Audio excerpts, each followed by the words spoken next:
Today we're going to make a custom Twitch follow alert using Davinci Resolve. So first, open up one of the projects and go to your project settings. We're going to want a custom screen resolution, so go for 512 by 256. Increase the frame rate to 60 frames a second. Okay. Now if we go to the edit section and create a new fusion composition, call it follow alert, create, bring it into the timeline. There we go. Then double click the follow alert and it should open into the fusion window. Okay, so we need background first to get our transparency all set up. And we'll just connect that there for now.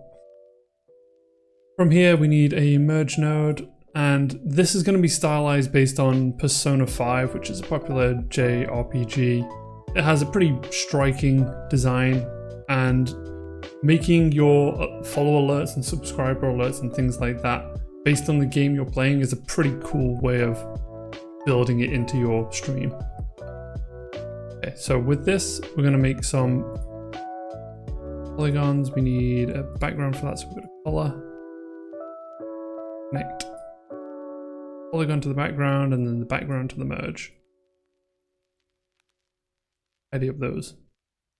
Okay, so we don't want a perfect box, but we want something that's decent. We're aiming for a pop arty kind of style with the box shape. And bear in mind, this is going to build out into something bigger as we go. Okay, we'll make this one red, slightly darker red, something like that. And do another merge node, and we'll do another polygon. Then another background. It's a shame it doesn't just automatically connect those. And we'll do it again, just to save doing it one more time.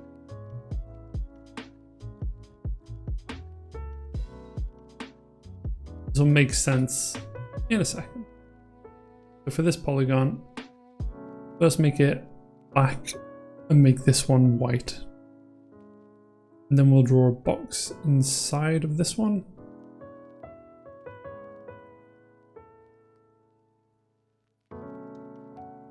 And then go to the other polygon and we'll draw another box inside of this one.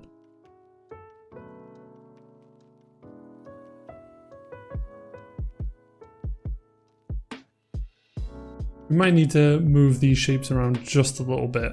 We'll need another merge node as well because we'll want to put our text in there. Oh, text over it.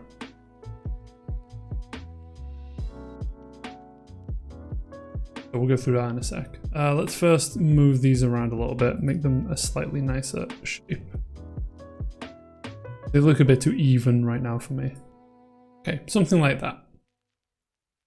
Now we're gonna do some text. We want to have new follower. And let's move up here so we can actually see it.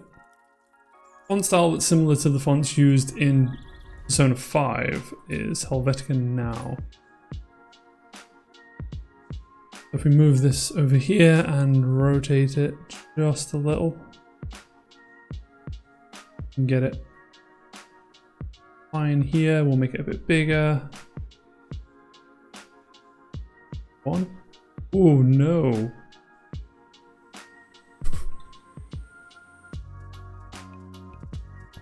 Leave that 0.11.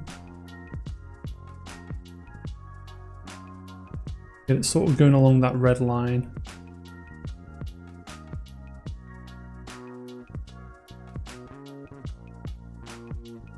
Okay, so now we want to get some borders on this, and you do that by going into this shading option.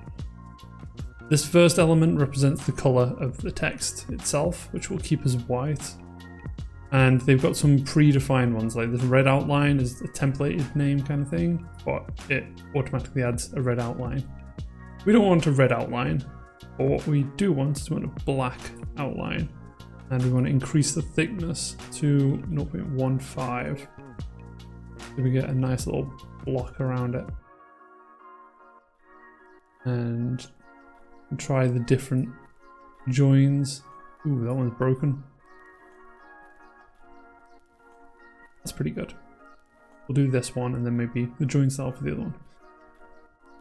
And then we want to have, we could use 3, but that's got a few extra presets on it that is more of a pain to disable.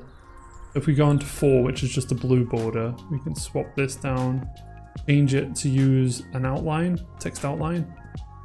We'll make this one white. And then on the thickness, we'll go for 0.225.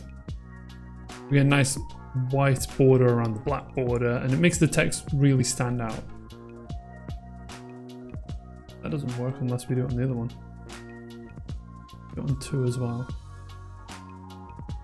I think that looks nicer. So we'll just move that along a little bit. Okay, so now as an image, that's pretty decent. What we want to do is we want to put some transforms on there, and then we can have some animations. It makes it a bit more interesting when it appears on the screen. Now let's just move it up a little bit, get it a bit more centered. Yeah, around there. Okay, so now we need a keyframe on the size. After setting the keyframe on 0, we want to go to frame 25, keep that as the full size. Then we want to decrease the size 0.97, 5 frames after that, frame 30. Then on frame 35, I want to bounce it out to 103. Make sure it stays within the video. You don't want it clipping off the sides. And then 5 frames later, we'll go back down to 1. And then if we repeat this every second, there'll be a nice sort of pulse effect going with the alert. So after 30, we need to go to 85 and do the same stuff. Set it as 1 on 85, on 90, drop it to 0.97. On 95, we go up to 1.03. And then on 100, back down to 1.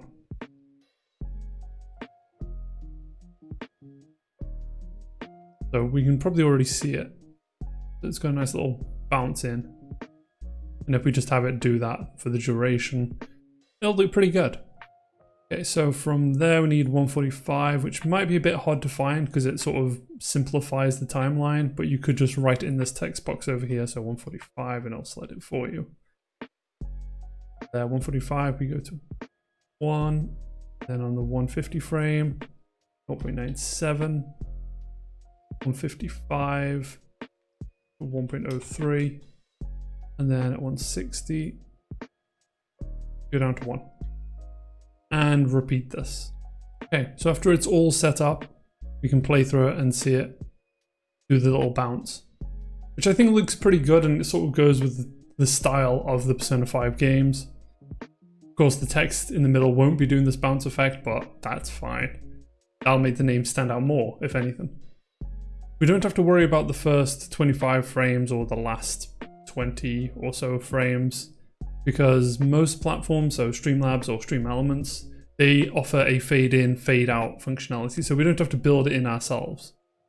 So with this all set up, we've got all our animations in, this is all sorted, then we can go back to our timeline and we can see it's there. It's a nice bounce effect. Then we need to do our export. We can call it whatever we want. Follow alert, and we'll save it in D-Drive video. And remember to select individual clips because that's the only way we can get transparency. Then for Windows, it's QuickTime and GoPro Cineform, RGB 16-bit, export alpha, and that's pretty much all you need to do. On Mac, there are other options, but I'm not too familiar with it. I think it's Cineform 444 or something. You may have to that one up a bit. If we add that to render queue and render it out, With that rendered out, now we can use a website such as this one. And we can select our file, do a conversion, and then we'll have a Webm file ready for using with Streamlabs or StreamElements. I will be making a video on how to use that on both of those platforms pretty soon after this video comes out, so stay tuned for that. Okay, so after selecting our video, we don't need to change any of the options here. Hit convert now, and this will take a bit of time to do the conversion because we've got to upload the file to them, then they convert it, and then they produce a download link for us. I'll skip past this part. So we have the file converted, and then we can just click here, open up a new tab with our video in the Webm format, and we can just hit download. And there we have it. We've got our Webm file ready for when we do our interfaces on StreamElements and Streamlabs. Thanks for watching, guys. Please leave a like if you enjoyed the video. Subscribe if you want to see more of this kind of content. And if you want to leave any comments, any designs you want to see, any techniques you want to go through, I'll do my best to answer them. Thanks for watching, and I'll see you in the next video.